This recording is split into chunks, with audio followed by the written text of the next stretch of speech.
नमस्कार मंडळी. आम्ही सध्या आलेलो आहोत रायरेश्वरच्या पार्किंगच्या ठिकाणी आणि या ठिकाणावरून हा जो रस्ता आहे समोरचा तो पार्किंगला येतोय आणि हा डाव्या बाजूला जो राहणारा रस्ता दिसतोय तो भोरकडे जातो आणि समोरच्या बाजूला जो दिसतोय केंजळगड, झूम करून बघूया. समोर एकदम आता कमी झालेलं आहे ते दिसून केल्यानंतर हा असा दिसतोय.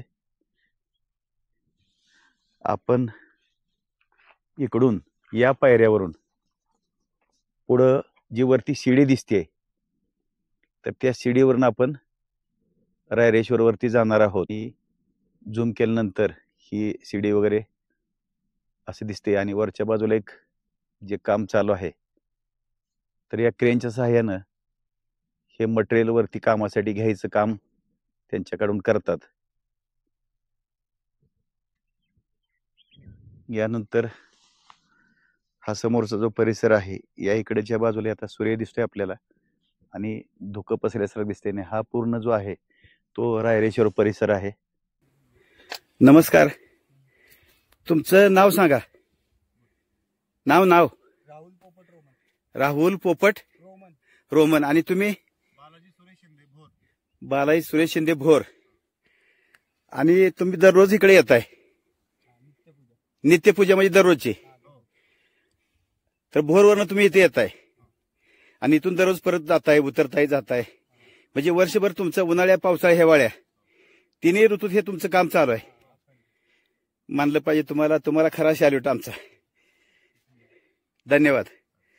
रायरेश्वरावरती हा जो पाण्याचा कुंड आहे तर या कुंडातीलच पाणी ह्या सगळ्या वाडी वस्त्यावरती पिण्यासाठी वापरलं जातं आणि ह्या कुंडातलं जे खालचं जे पाणी दिसतंय तर ते पाणी इतर वापरासाठी वापरलं जातं. आणि आता आम्ही इथून बाटली भरून घेऊन आलेलो आहोत आणि ही पाण्याची बाटली त्या थंड पाण्याची बाटली भरून आणलेली आहे आणि आरओच्या पाण्यापेक्षा पण चवीला असलेलं पाणी हे चांगलं आहे. तर या एक ठिकाणी काही सूचना लिहिलेत त्या आपण ह्यात घेऊया. तर हे आहे रायरेश्वर कुंडके जिथून पाण्याचा पुरवठा सगळ्या गावाला होतो. या ठिकाणी आम्ही आलेलो आहोत आणि माझ्या बरोबर आहे संदीप जंगम. आणि तुमचं नाव? शंकर जंगम. शंकर जंगम. तर तुम्ही बराच वेळ आमच्याशी बोलला सुरुवातीला आणि आता आपण थोडीशी तुमच्याकडून माहिती घेणार आहे. जी तुम्हाला माहिती असेल ती तुम्ही सांगा. मंदिरात जाऊन दर्शन घेणार आणि त्यानंतर पुढची माहिती मग तुमचे कोण असतील त्यांनी द्यावी. तर हा पूर्ण जो मंदिर परिसर आहे, पुरातत्व खात्याचं जे काम चालू आहे तर ते आपण यामध्ये दाखवण्याचा प्रयत्न करतोय. आणि हा कॅमेरा जो आहे तो मी संदीपकडे देतो. सांगा तुम्ही माहिती आता. रायरेश्वर किल्ला छत्रपती शिवाजी महाराजांनी स्वराज्याची शपथ घेतलेलं हे रायरेश्वर महादेवाचं मंदिर आहे. रायरेश्वराच्या मंदिरामध्ये महाराजांनी शपथ घेतल्यानंतर स्वराज्याचं आपली जी शपथ घेतली ती परिपूर्ण महाराष्ट्रभर, राज्यभर आपल्या महाराष्ट्र धर्माचं, आपल्या सगळ्या संस्कृतीचं जतन करून सगळ्या मुघलांच्या हातातून जे आपलं सगळं राज्य त्यांच्याकडे होतं ते सगळं आपल्या चतुराईनी, आपल्या सवंगड्यासकट ते आपल्यापर्यंत घेतलेलं होतं. त्याच्यानंतर इथे रायरेश्वर किल्ल्यावरचे हे उत्सव आहे. चैत्र शुद्ध पंचमीला देवाचा उत्सव असतो. पारायण, त्याच्यानंतर स्वच्छता अभियान आणि जंगम मेळावा असतो. षष्टीला, सप्तमीला महाराजांनी ज्या दिवशी शपथ घेतली तो दिवस सगळ्या मावळ्यांसकट अनेक महाराष्ट्रातून येणाऱ्या लोकांसंबंधात तिकडे गडपूजन होतं. गडपूजन झाल्यावर आपल्या त्या शिडीदाऱ्यावरती तिथे मोठा ध्वज आहे. ते गडपूजन झाल्यानंतर सर्व महिला कलश घेऊन महाराजांची पालखीतून मिरवणूक इथपर्यंत येते आणि मग इथे आल्यानंतर सगळ्या मावळ्यांच्या समोर तिथे अभिषेक केला जातो महाराजांच्या मूर्तीवरती. शास्त्रोक्त सगळे भटजी लोक, जंगम या सगळ्यांपासून त्यांचा तिथे अभिषेक केला जातो. आजपर्यंत ह्या सगळ्या गोष्टी आम्हाला परिपूर्ण डोक्यावर आणाव्या लागत होत्या. तशी तर आम्हाला इथून एखादा माणूस जरी आजारी पडलं तरी त्याला कावडेतून न्यावं लागते, कारण इथे सर्पदंश आहेत, अनेक प्रकारचे प्राणी वगैरे आहेत. इथे एवढंच आहे की सात्विकता, नॅचरल सगळ्या गोष्टी आहेत. आपल्याला जो ऑक्सिजन आहे, हवा पाणी आहे, ते परिपूर्ण नॅचरल आहे. झऱ्याचं पाणी आता तुम्ही येताना तिथे पाहिलं असेल. त्याच्यानंतर ही आमची गावदेवी आहे, तिला जन्नी देवी असं म्हटलं जातं. महादेवाच्या नंतर जन्नी देवी. इथे सुद्धा आपला नवरात्रामध्ये चांगल्या पद्धतीत 9 दिवस उत्सव असतो. आणि सगळी शेती इथे गहू शेती, नाचणी, वरवी ह्याच फक्त शेती आहेत. त्या पण पावसावर अवलंबून आहेत. आणि सगळं नॅचरल खत आहेत, शेणखत आहेत. अशा पद्धतीतला हा आपला सगळा रायरेश्वरचा परिसर आहे. शासनाकडून कुठल्याही प्रकारच्या अशा म्हणाव्यासारख्या आम्हाला सुविधा प्राप्त नाहीये. आणि तिथपर्यंत गेल्यानंतर ह्या सगळ्या गोष्टी डोक्यावर परिपूर्ण आणायच्या आहेत. आपल्याला काहीच इथे तसं साधन नाही. आता थोड्या वेळ एक माणूस भेटला मला खाली जातो, अच्छा, डोक्यावर की ओझं घेऊन जातो. हा, त्याला विचारलं काय घेऊन चाललाय, एवढं डोक्यावरचं ओझं, हे दररोज तुम्ही जाताय का? नाही म्हटलं मी इथलं नाहीच आहे. त्याने कुठल्या तरी खालच्या गावातलं नाव सांगितलं आणि तो इथून तुमच्याकडून नाचणी घेऊन जात होता. हा. म्हणजे इथं नाचणीचं पीक हो, तुमच्याकडे नाचणीचं भरपूर होतंय पीक. असल्याचा अर्थ आहे. भात पण होत असेल? भात नाही होत होत इकडं. नाही. नाही. नाचणी, वरवी, काळासावा आणि गहू, आणि तेही आपलं पावसावर अवलंबून आहे. बरोबर. अशा पद्धतीतली शेती. ठीक. आणि जे पाणी आहे सगळं आपल्याला ते कड्या साईडला लागलेलं आहे. हो. काही लोकांनी इथून गावातून पाणी पण नेलेलं आहे खालपर्यंत. हे माची गाव आहे, इकडे रायडी आहे. पाईपनं पाणी हा, नेलेलं आहे. काही ती- ठिकाणी पाईपलाईन तुटलेले हो, पण हो. दिसत आहेत. त्यांनी ते आपल्या गावातून पाणी नेलेलं आहे. आज जाऊन हा. दर्शन हो. घेऊ. धन्यवाद. हे आमच्या गावचे पाटील आहेत. पाटील राम राम.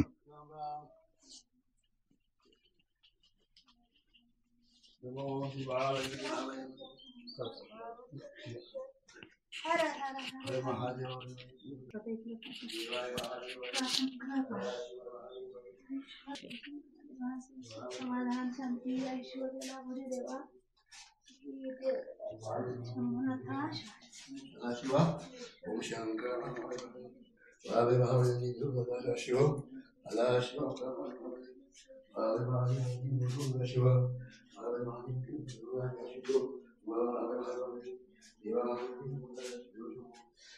संदीप, थोडीशी आम्हाला माहिती सांगता इथली व्यवस्थित.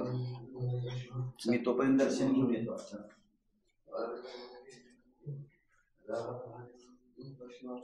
हे समोर तुम्ही बघू शकता, हे रायरेश्वराचं मंदिर. तिथं आपल्या छत्रपती शिवाजी महाराजांनी अवघ्या 16व्या वर्षी चैत्र शुद्ध सप्तमीला म्हणजे 27 एप्रिल 1645 मध्ये हिंदवी स्वराज्य स्थापनेची प्रतिज्ञा घेतलेली हे ते मंदिर, आणि हे ते शिवलिंग आहे.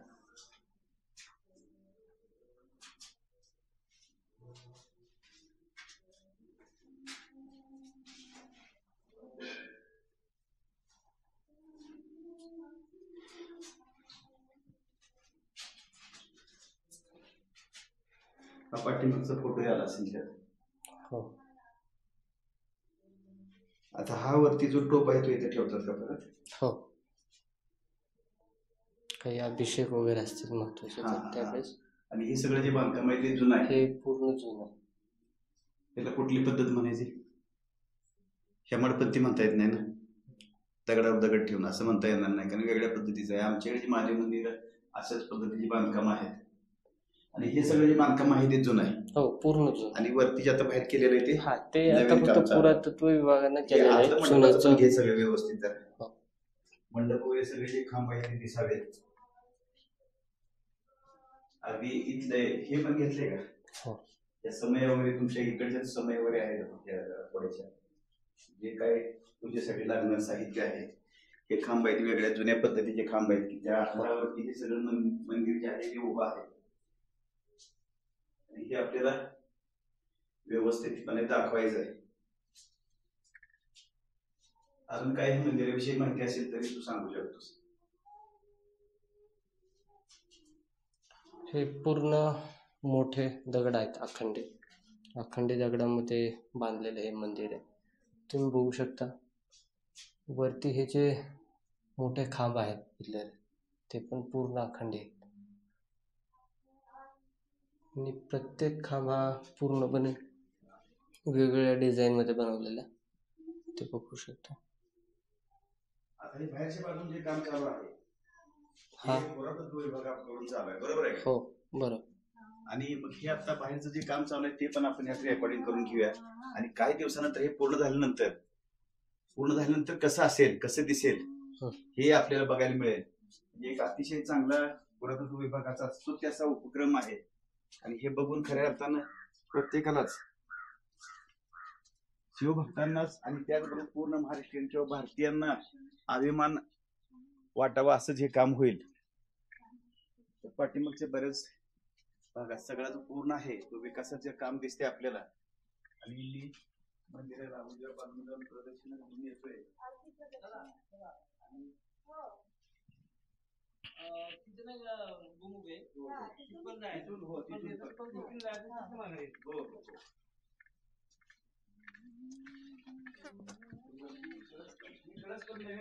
हो नवीन आहे नवीन. दिसत आहे, पूर्ण नवीन दिसत आहे.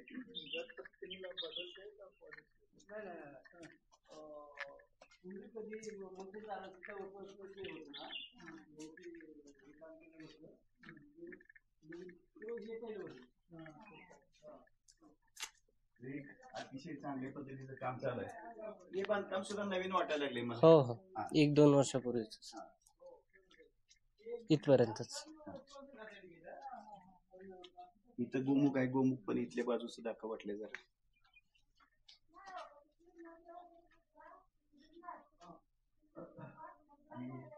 पावसाळ्यात हे अतिशय सुंदर दिसणार.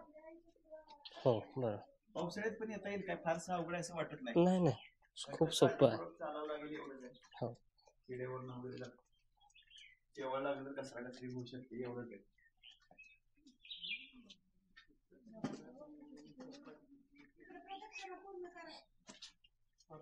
चालू आहे. हो.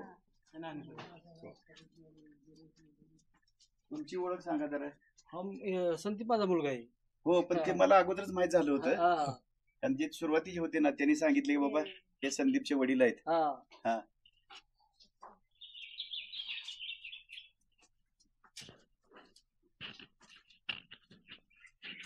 तर अशा पद्धतीनं मंदिराची माझी प्रदक्षिणा जी आहे ती पूर्ण होते आणि आपण मंदिराकडून आता बाहेर निघणार आहोत.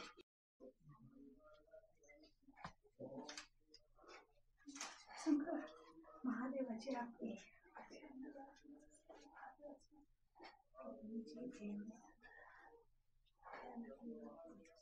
तुम्ही काही माहिती सांगणार असेल तर सांगा देवीच्या संदर्भातली.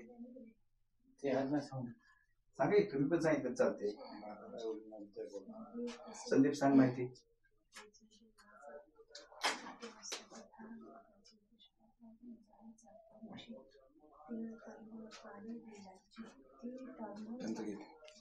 माहिती सांग. हे तुम्ही बघू शकता रायरेश्वरती असणारे जननी देवीचं मंदिर. ही दक्षिणमुखी देवी आहे. आणि हे रायरेश्वरती महाराजांचं स्मारक आहे. मंदिराच्या अगदी समोरच हे स्मारक आहे. आता महाराजांचं दर्शन करूया. आपण पुढे जे 7 रंगाची माती वगैरे तिकडे जाऊया. आणि या बाजूला या साईडला हे जे तुम्ही बघू शकता अग्निपंख संस्थेनं इथे एक शाळा बांधून दिलेली आहे इथल्या मुलांसाठी. जिल्हा परिषदची शाळा आहे. इथं 7वी पर्यंतचे वर्ग आहेत आणि जवळजवळ 10-15 मुलं आहेत या शाळेमध्ये. हे जिल्हा परिषद जी आहे हो ती पुणे. हा जिल्हा परिषद पुणे त्यांची शाळा आहे. हो ठीक. आणि अग्निपंख संस्था आहे त्यांनी बांधून दिलेली. आता आपण चाललोय 7 रंगाची माती बघायला. आणि इथे तुम्ही समोर बघू शकता हे एक झाड आहे. याला दातपडी बोलतात. हे जर तुम्ही चुकून खाल्लं तर याने तुमच्या 32च्या 32 दात पडतात. एवढं पॉइझनस आहे. तर त्यामुळे याच्यापासून थोडं लांबच राहायचंय. आणि हे याचा काही वापर नसल्यामुळे याचं जे तुम्ही बघू शकता प्लांट खूप वाढलेले आहेत खूप प्रमाणात. तिकडे बघू शकता हे जे वाढलेले ते सगळे दातपडीचेच झाड आहेत. तर जे पर्यटक वगैरे असतील रायरेश्वरवरती किंवा कोणत्याही किल्ल्यावर जातील तर त्यांनी या झाडापासून थोडं लांबच राहायचंय. हे दातपडीचं झाड. आपल्याला कुठे दाखल होतो आपण ते ह्याला कोयना धरणाला गेलो त्यावेळेला. कोयनेमध्ये आता हे जे झाड आहे त्याला लिंबासारखी फळं येतात, तर त्याला गेळा बोलतात. हे जे आपलं डिटर्जंट वगैरे बनतं तर या जे झाडाला फळं येतात तर म्हणजे त्याच्यापासून आमच्याकडे बनतं. असतोय तशा टाईप मध्ये हो, रिटा शिकाकाई वगैरे असं ते केस धुण्यासाठी वापरतात आणि हे जे गेळ आहे ते कपडे धुण्यासाठी वापरतात. हा. तर याच्या आता लोक सेल करतात बाहेर हातात नेऊन पण मार्केटमधून. लागलेलं लिंबू का? नाही नाही नाही, ते आणि इडलिंबू वेगळं. दुसरं एक हा, जे आहे लिंबू आमच्या माहिती आहे, लिंबू पण म्हणतात ना. लिंबू माहित वेगळं नाही. आहे. आणि हे कपडे धुण्यासाठी वापरतात आणि आता लोक हे सेल करतात. पूर्वी दुसरं लोक आपल्याला एक मोठं होतं की हिंगण एक होतं. हा हिंगणाचा साबण कपडे हा धुण्यासाठी वापरायचो. बरोबर आमच्या लहानपणी वापरायचो. बरोबर मग आणि ह्याची- ही- त्या ह्याची पुढे प्रकारेच. वापरता का तुम्ही? हो हो, आता? पूर्वी वापरायचे, आता नाही वापर. आता, अच्छा. हो. आणि समोरच्या बाजूला जी आग लागलेली तेव्हा संपूर्ण डोंगरावरती बऱ्याच ठिकाणी म्हणजे ज्या ठिकाणी आपण बघू नजर जाईल तिकडे ही सगळी आग लागलेली असते आणि बऱ्याच ठिकाणी झाडांचं नुकसान झालेलं आहे. तर हे जी आग लावली जाते ती जाणून बुजून लावली जाते का? बहुतेक तरी खालचे जे डोंगर आहेत तर तिकडूनच आग बऱ्याच वेळा येते वरती. तर हे सगळे कनेक्ट असल्यामुळं तिकडे जरी आग लावली तरी आरामात इकडे येते एक दोन दिवसात. जंगलाची पण हानी होती, काही प्राणी पण हो, मरले प्राणी असतील. पण. आणि इथले जे शेतकरी आहेत किंवा गाया वगैरे हा, हा. तर त्यांना पण मग वैरण चारा वगैरे उपलब्ध चारा राहत नाही. उपलब्ध राहत म्हणजे नाही. हे असं लोकांनी करू नये. खऱ्या अर्थानं जे त्याला आपण देशविघातक कृत्य किंवा राष्ट्रविघातक कृत्य असं म्हणू तर असल्या गोष्टी टाळल्या पाहिजेत, करायला नको आहेत. तर हे असं नुकसान करणं टाळलं पाहिजे लोकांनी. इथे समोर तुम्ही रायरेश्वर पठारावरती आल्याच्या नंतर इकडे समोर तुम्ही बघू शकता हा. तिथे टॉवर दिसतो छोटा, ते महाबळेश्वर आहे. हे समोर, महाबळेश्वरचा इकडच्या सगळ्यात बाजूला. हायस्ट पॉइंट आहे हा, समोर जो दिसतंय की तुम्ही हात करताय तिकडं. तो टॉवर. ते टॉवर दिसतं ते महाबळेश्वर आहे. हा. त्याच्या अलीकडचं जे पठार आपण बघू शकतो हे हा. कोळेश्वरचं पठार आहे. कुठलं? हे अलीकडचं हे समोर हे दिसतंय पूर्ण. ते. हो, हे आणि हे कोळेश्वर काय? पठार आहे. ते पण कोळेश्वरच आहे कोळेश्वरचं पूर्ण पठार फ्लॅट. पूर्णपणे. हा. त्याच्या लेफ्ट साईडला तुम्ही समोर बघू शकता कमळगड आहे. हा, तर इकडच्या त्याचं बाजूला. वैशिष्ट्य की वरती काव्याची विहीर वगैरे आहे. हा, हा, हा, हा. प्रति तलवारीच्या आकाराचे. हा. त्याच्या लेफ्ट साईडला तुम्ही बघू शकता नवरा नवरीचा डोंगर. ते जे चढ उतार दिसतात हो हो, छोटे सुळके दिसत आहेत. दिसतात ते. तर ते नवरा नवरीचा डोंगर आहे. तिथं एक अशी दंतकथा आहे की पूर्वी तिथे एक वऱ्हाड जे आहे हा. ते पूर्ण गायब झालेलं. हा. तर त्यामुळे त्या डोंगराचं नाव ठेवलं की नवरा नवरीचा डोंगर. नवरा-नवरीचा डोंगर. पूर्वी असे काही खालून जे रस्ते दिसतात तसे नव्हते, तर ते लोक डोंगरानेच जायचे हो, चालत हो, हो. त्यावेळेस. त्याच्याच बॅक साईडला तुम्ही बघू शकता लेफ्ट साईडला परत फ्लॅट सरफेस दिसतोय. हो. ते पाचगणी टेबल टॉप आहे, जिथून आपण पॅराग्लायडिंग वगैरे करतो. पाचगणी टेबल टॉप कुठल्या लेफ्ट साईडला नवरा-नवरीच्या डोंगराच्या पलीकडे. पलीकडं आणि लेफ्ट साईडला बघा बरंच हो, हे लेफ्ट साईड मोठं पठार दिसतंय ते. पठार एकदम सपाट असं दिसत. पूर्ण प्लेन भाग हो दिसतोय. हो तो टेबल लँड आहे. हो.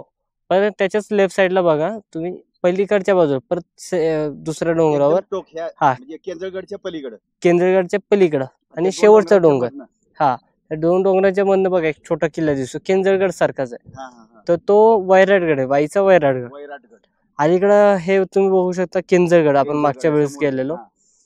त्याच्या लेफ्ट साईडला केंजरगडाच्या लेफ्ट साईडला बघा ट्रायंगल शेप मध्ये थोडा एक डोंगर दिसतो. हो, तर त्याला छोटासा, हा. भेंजाचा डोंगर बोलतात. कुठला? भेंजा हा, हा. भेंजाचा डोंगर. परत इथे तुम्ही समोर बघितलं हे रायरेश्वरचं मंदिर आहे, फ्लेग दिसतं. हो. तर त्याच्या समोरच एक्झॅक्टली वरती बघा एक छोटा सरफेस दिसतोय, फ्लॅट सरफेस. हा. तर तो पांडवगड आहे, वाईचा पांडवगड. वाईचा पांडव. हा, तर त्याला पण एक 2-2.5 तास लागतात ट्रेकसाठी. पण छान आहे किल्ला, वरतून धोम डॅम आणि वाईचा व्ह्यू छान मिळतो. आणि इथून सुद्धा ढोम ढोम हो, डॅम आहे, हो. तो दिसतोय आपल्याला हा, इथून. आरामात दिसतो. आणि इकडे इथं छोटस धरण आहे ते कुठला इकडे? तो जांभळी बंधारा आहे. जांभळी बंधारा. हो. हा. आणि हे जे रायरेश्वरची टेकडी दिसते समोर, हो, समोरची. हा, त्याच्या एक्झॅक्टली समोर जे एक टेकडी दिसते बघा परत, हा. तर ते मांढरदेवी काळूबाई. होय, मांढरदेवी. हा. आम्ही सकाळी तिकडून पाचगणीने उतरत असताना हो तिथं आम्हाला जे लाईट भरपूर दिसल्या त्यावरून अंदाज हो. केला. पलीकडचा डोंगर का? समोरचा हो, समोरचा समोर. हा गोल्ड इकडचा अच्छा, डोंगर. अगदी जवळचा आहे तो. नाही पलीकडचा हा, हा, हा. तो मांढरदेवी. आता आपण पोहोचलोय 7 रंगाच्या मातीच्या ठिकाणी. हम्म. आणि आता तुम्ही इथे बघू शकता हे जे काही अवशेष आहेत, ही हा. जी माती आहे मेन म्हणजे ही हा. व्हॉल्कॅनो इरप्शन मुळे फॉर्म झालेली आहे. हा, हा, हा. इथं तुम्ही अवशेष बघू शकता, हे जे मेटल वगैरे असतं तर त्याचे हा, हा. जमिनीतून निघाले काही अवशेष आहेत. आणि इथं ही जी पांढरी कलरची माती आहे समोर आपल्याला डोळ्यांनी पण दिसते आरामात हा. गुलाबी कलरची, जांभळ्या हा. कलरची, लाल, पिवळा, हा, हा, हिरवा हा. अशी माती आहेत. तिकडे जायचं आपण बघायला. तिकडे जाऊन प्रत्यक्षात बघूया हा, हा, आणि हा. इथून ही माती सुरू होते. हा, इथं हा. पांढरी रंगाची माती आहे. ते घेऊ आणि आपण पुढे जाऊ. ही पांढऱ्या रंगाची माती आहे. बाकीचे कलर हो. जे आहेत ते दिसत आहेत आपल्याला या ठिकाणी. आणि हे जे latest आहे, त्याचे वेगळे colour आहेत. पण त्याला वेगळं option हे म्हणजे लोक काय इथून वापरायला नेतात का मग ज्वालामुखी हं? म्हणतो का नाही? मेटल्सच्या ह्या बांगड्या वगैरे राहतात का नाही त्या ह्याच्या हा हा नाही त्यात नाही काही यूज करतात का नाही बिलकुल हा? नाही नाही करत यूज. मोकळं चालायला ये नाही. हा. पाणी बाटली वजवायला लागली आपण. जेव्हा ही जी आहे ती पांढऱ्या रंगाची माती आहे ना. हो आता बाकीचे पुढे मातीचे कलर बघायचे का? हो. थोडं तरी काय हे आहे का मग ते बघू शकता पांढऱ्या रंगाची पांढऱ्या रंगाची माती. रायरेश्वर पठारावरती आपण या ठिकाणी गेल्यानंतर एक जो स्पॉट आहे किंवा ठिकाण आहे ज्या ठिकाणी 7 रंगाची माती उपलब्ध असते आणि हे सगळं जे आहे ते रंगीबेरंगी चित्र आपल्याला त्या ठिकाणी बघायला गेल्यानंतर दिसतं. आणि अशा वेळेस मॉरिशस येथील वेगवेगळ्या रंगांच्या मातीचं ठिकाण जे आहे तर तसंच हे ठिकाण आपल्याला भासतं.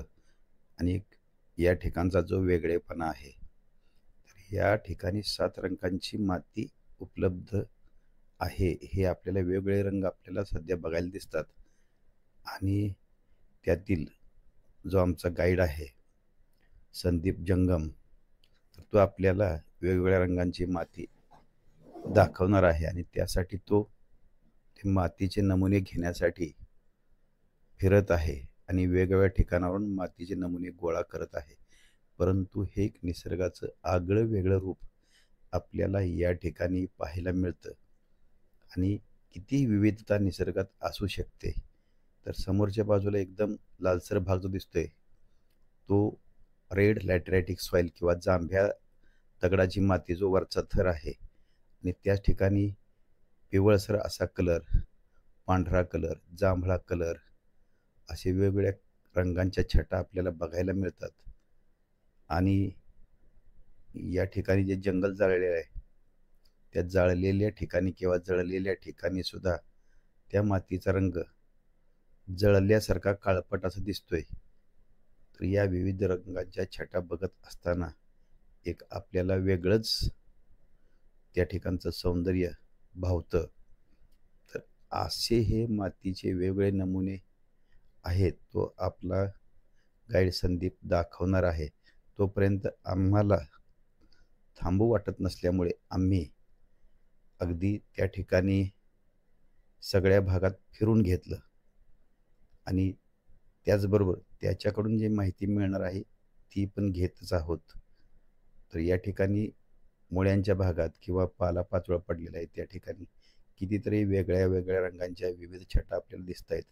खालच्या बाजूला अजून असे पिवळसर किंवा जांभळ्या रंगांचे. आणि आता आपण संदीप हा माती घेऊन आलेला आहे. मातीचे नमुने त्याने गोळा केलेले आहेत आणि ते किती रंगाचे आहेत काय आहे त्याच्याकडून माहिती घेऊया. तर इथे बघा रायरेश्वरती आढळणारी एकाच ठिकाणी 7 रंगाची माती आहे. हा इथे ही पांढरी आहे, हिरवी आहे, काळी आहे, राखाडी आहे, हा पिवळी आहे, लाल आहे आणि जांभळी आहे. हा असे प्रॉपर डिस्टिंग्विश होणारे 7 कलर आपण बघू शकतो. हा हा आणि याचे जर अजून शेड्स वगैरे आपण जर घेतले हा जसं की याच्यामध्ये ऑरेंज येतो, याच्यामध्ये पिंक येतो, हा असे जर बघितलं तर जवळजवळ 15-20 कलर आपल्याला सापडतात हा, एकाच हा. ठिकाणी. आणि आपण आता बघितले जे दगड आहेत तिथले हा. एकदम बाहेरून काळ्या रंगाचे आहेत. हा हा आणि आतमध्ये जर त्याच्यामध्ये कलर बघितले एका दगडामध्ये जवळजवळ 4-5 कलर सापडतात. हे हा, हा. सगळं जे तयार झालेली आहे माती ती व्हॉल्कॅनो इरप्शनमुळे तयार झालेली आहे. हा हा हा त्यामुळे ह्या असे आपल्याला फरक जाणवतात. तर ह्या परिसरातली जी माहिती आहे ती 7 रंगाची माती आम्हाला इथं वेगळ्या रंगाची आहे ती दाखवलेली आहे. आणि समोरचं जे गाव दिसतंय ते माळवाडी आहे ते का मग? माळवाडी. आता ते जे माळवाडी. कौलं वगैरे घेऊन चालले हा. त्या आता गावामध्ये जे आहेत ते कौलं घेऊन चाललेत तर ते शिवाजी वाघमारे आणि त्यांच्या मंडळीचं नाव होतं सीता वाघमारे. तर त्यांच्याशी आम्ही दोघांशी बोललो आणि तिथं बोलल्यानंतर आम्हाला कळलं की इथलं जीवन किती जगणं अवघड आहे. तर ह्या सगळ्या गोष्टींचा आपल्याला अनुभव येतो. आणि हे समोरचं जे हा, धरण आहे समोर जे धरण आपल्याला दिसतंय ते नीरा देवघर धरण आहे. निरा देवधरच आहे. हा, नीरा देवघर आहे. परत समोर तुम्ही बघू शकता हा हा. राजगड आहे. हा वरती समोरचा जो टोक उंच दिसतोय तो. हा, राजगड आहे त्याच्या एक मिनिट समोरचा आहे तो राजगड आहे. राजगड आहे. परत त्याच्याच लेफ्ट साइडला तुम्ही बघू शकता तोरणा किल्ला दिसतोय. तोरणा. हा दिसला शेवटला हो दोन हो, टोकं दोन दिसतायत. टोकं दिसत पुढच्या बाजूला सपाट भाग आहे. हा हा राजगड, तोरणा आणि या साईडला रायगड पण बघा दिसतोय धुक्यामध्ये. पाठीमागे एकदम स्क्वेअर असं वरती आलेलं आहे. हे एक छोटासा टोक दिसतोय वरती आलेला. हा हा तोच का? त्याच्या पलीकडे त्याच्याही मागे. पलीकडे एकदम थोडस हा, हा. लांब दिसतंय की ते हा, धुरकट सपाट भाग दिसतंय दिसतोय. हा. की जे दिसतच नाही आपल्याला इथून जवळ जवळ. अगदी आता ह्या टोक कॅमेऱ्यामध्ये जे दिसण्याची दिसतंय पण ना शक्यता तुम्हाला, कमी आहे. त्या टोकाच्या पलीकडे हा टोक जे दिसतोय तो लिंगाणा आहे. लिंगाणा. हा हा, लिंगाणा आणि पुढे रायगड. रायगड. इकडे लिंगाणा पण फार अवघड आहे ना. हो हा. पूर्ण क्लाइम्बिंग करून जावं हा. लागतं. या साईडला परत हे जे झाड दिसतंय वाळलेलं त्याच्या राईट साईडला बघा सिंहगड दिसतोय. हा जो व्हीज दिसतोय डोंगराचा हो हो हो अलीकडच्या हा. त्याच्या एक्झॅक्टली समोर बघा समोर तो सिंहगड. हे एकदम वाळलेलं उंच झाड आहे त्याच्या पलीकडे. हो त्याच्या पलीकडे. हा. उजव्या साईडला. हो म्हणजे रंग सांगतो ना तो. Right, रंग बघून right, घे. हा. नुसतं राईट राईट नको. 7 कलर हो पण ते कुठले कुठले आहेत सांगत. सांगते. इथेच तुम्ही समोर बघू शकता. हा पांढरा आहे, हम्म. इथे हिरवा आहे, काळा आहे, राखाडी आहे, इथे पिवळा आहे, पिवळा. लाल, जांभळा. ही एकाच ठिकाणी इथे आपल्याला माती सापडलेली आहे. बघू शकता. मस्तच कलर. या ठिकाणी आम्हाला 2 सरडे दिसलेले आणि त्यांची फाईट चालू आहे. तर त्या ठिकाणी आता हा एक दिसतोय आणि हा तर हे समोरच्या बाजूला दिसणारे सरडे आहेत. हे रायरेश्वर पठाराचे सरडे आहेत. त्यांचा रंगही 7 रंगाच्या मातीसारखा वेगवेगळा दिसायला लागलेला आहे मला. आणि तो पलीकडचा आहे तो अतिशय तांबडा दिसतोय. थोडंसं आपण जवळ बघतोय तर हे जवळून हे सरडे कसे दिसत आहेत. ह्यांचा रंग जो आहे तो आपल्याला अतिशय क्लिअर दिसेल आणि गेलेले आहेत पळून. आम्ही आलेलो आहोत वरचीवाडी या ठिकाणी रायरेश्वर पठारावरच्या भागात. आणि या ठिकाणी जी असणारी घरं आहेत ती कशा प्रकारची आहेत तर हे बघण्यासाठी संदीपनं खास इकडे घेऊन आलेलं आहे. आणि मी चाललोय इथल्या घरामध्ये. तर या ठिकाणी असलेलं घर आहे. तर घर मालक आहेत. तुमचं नाव सांगा. नाव माझं कृष्णा बाळू जंगम. कृष्णा बाळू जंगम. हो. आणि मावशींचं नाव पार्वती जंगम. आणि ही जी आतल्या बाजूला आहेत ही कौलाचा भाग आहे. लाईट लावलेली आहे. आणि आतल्या बाजूला असणारं जे घर आहे तर हा कौलाचा भाग. आणि हे वरती काय केलं इथं बांबू टाकल्यासारखं दिसते काहीतरी लाकडं वगैरे. ते माळा केलेला आहे. माळा केलाय त्याच्यावरती काही साहित्य ठेवता का. त्याच्यावर साहित्य ठेवतो. हा हा हा. आणि या इकडे जे ड्रम दिसतात टीप दिसत आहेत हा, त्यामध्ये बहुतेक धान्य साठवून ठेवलेलं असेल. हो त्याच्यात धान्य साठवलेलं आहे. कोणत्या कोणत्या प्रकारचं. गहू, नाचणी, वरई. हा गहू, नाचणी, वरई. आणि या ठिकाणी अशा प्रकारचे हे देवळे आहेत. जुनं बांधकाम आहे. हो. किती साली केलं होतं हे. 1978 साली केलं होतं. हो. आता हे तुमचं काय तिथं देवघर आहे का पूजा चालू आहे का काय. हो. बर बर बर. हा म्हणजे इथं जे देवघर आहे तर त्यांची लिंग पूजा चालू आहे. आणि हे आतल्या भागातलं जे घराचा भाग दिसतोय. आणि या ठिकाणी भुंग्याचा आवाज येतोय मला. म्हणजे भुंगा इथं कुठंतरी त्यांनी होल पाडलेले आहेत. कुरतडायचं खायचं काम चालू आहे. ते आतमध्ये पण घेणार की कुंभारी नाही. कुंभारी. कुंभारीन. हा तेच भुंगा वगैरे असं काहीतरी वाटतंय ते. तर आतल्या बाजूला ह्यांचं घर जे आहे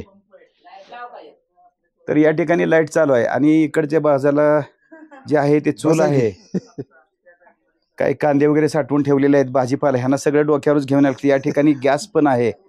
गॅस सुद्धा हे जे सिलेंडर आहे ते डोक्यावर जाणं लागत असणार आहे. दुसरा मार्ग नाही. या ठिकाणी वरच्या बाजूला जे आहे ती कौलं दिसत आहेत. आणि वरती इथं जो माळा आहे तो माळा पण इथून क्लिअर दिसतोय. तर तो माळा पण मी इथून दाखवायचा प्रयत्न करतोय. बाहेर कुठलं. तर हा माळा जो आहे तो आपण इथून घेतोय. आणि ह्या माळ्यावरती काही साठवून ठेवलेलं आहे. आमच्या ते साठवलेलं सगळं आपल्याला साहित्य दिसत असेल. सुनबाईचे मामाळी जे असते वैराग बारशीला. असं जे आहे हे इथलं घर आहे. आणि या बाजूला ह्यांचं जे आहे ड्रम आहे. ड्रम मध्ये काही धान्य अजून काही साठवून ठेवलं असेल. आणि पाठीमागच्या बाजूला असं लांबपर्यंत हे घर आहे. अरे अरे तर इकडच्या बाजूला एक आहे अजून सुरुवातीला आम्ही असं दीक्षा साठवून घेतली. ठेवलेलं आहे. आणि असं पत्रा आहे, कमी उंचीचा पत्रा आहे या ठिकाणी. बहुतेक तर पलीकडच्या बाजूला त्यांचं न्हाणी घर म्हणजे आंघोळीसाठीची जागा असेल ही आहे. आणि या बाजूला पाठीमागं पाण्याच्या टाक्या दिसत आहेत. इकडेही बरंच मळणी मशीन साठवून ठेवलेलं आहे, इकडे आणून ठेवलेलं आहे. हे फक्त पावसाळ्यात आज साठवून ठेवायचं, लावून ठेवायचं. आणि इतर वेळेस मग जो हंगाम आहे मळणी हंगाम त्यावेळेस त्याचा वापर करायचा असेल. आणि बाहेरच्या बाजूला जी झाडं आहेत, ती जांभळीचं झाड आहे, बांबूची झाडं आहेत. आणि असं ह्या निसर्गरम्य सुंदर परिसरातलं घर आहे. आणि हे जे आहेत तर फर्न पासून बनवलेले जे ह्याला झडपा म्हणतात, तर त्या झडपा आहेत. ह्या जवळनं पण घेतोय मी. आणि ह्या झडपा हे सगळ्या बाजूनं पॅक करण्यासाठी याचा वापर केला जातो. तर अशा ह्या परिसराचं पूर्णपणे इथं मी चित्रीकरण केलेलं आहे. तर आज माझा पूर्ण रायरेश्वर फिरून झालेला आहे. आणि संदीपच्या घरी सकाळी आलो आणि त्याचे वडीलही त्यासोबत आहेत. नाश्ता केला आणि पूर्ण रायरेश्वर फिरून झाल्यानंतर आम्ही या ठिकाणी आलेलो आहोत. आणि संदीपचं जे आहे ते हॉटेल शिवशंभू आणि जे खाली त्याचे नंबर आहेत, इथं सगळे संदीपचा नंबर आहे, सुनीलचा आहे, सचिन आहे आणि शंकर जंगम तुमचं नाव असेल, बरोबर ना? तर 4था नंबर आज इथं बघायला मिळाला. खालच्या बोर्डवर तुमचा नंबर नाही. तर तुला काय बोलायचं असेल तर बोल. तुमच्याकडे काय काय व्यवस्था आहे? तर इथं रायरेश्वरती आल्याच्या नंतर तुम्ही बघू शकता हे आपले जे टेंट आणि होमस्टेची आपण सोय करतो, किंवा जे पर्यटक वगैरे येतात त्यांना राहण्यासाठी सोय करतो आपण. हा हा. तर इथं कॉन्टॅक्ट नंबर दिलेले आहेत सर्वांचे, म्हणजे तर तुम्ही तुझ्याकडं कॉन्टॅक्ट करू शकता. फोर्ट कॅम्पिंग आहे, हो. Raireshwar fort camping. आणि हे हो, सगळे तुझी वेबसाईट आहे, वेबसाईट वगैरे आणि हे आहे, सगळे नंबर आहेत. Instagram. हे हो. या नंबरवरती तुला कॉन्टॅक्ट करून तुझ्याकडे लोक येऊ येऊ शकतात आणि तू सगळ्यांची व्यवस्था करू शकतो. हो, बरोबर. होमस्टे आणि फिरण्याची गाईड म्हणून तू काम हो. करतोस. बरोबर. Okay, thank you. ओके, धन्यवाद.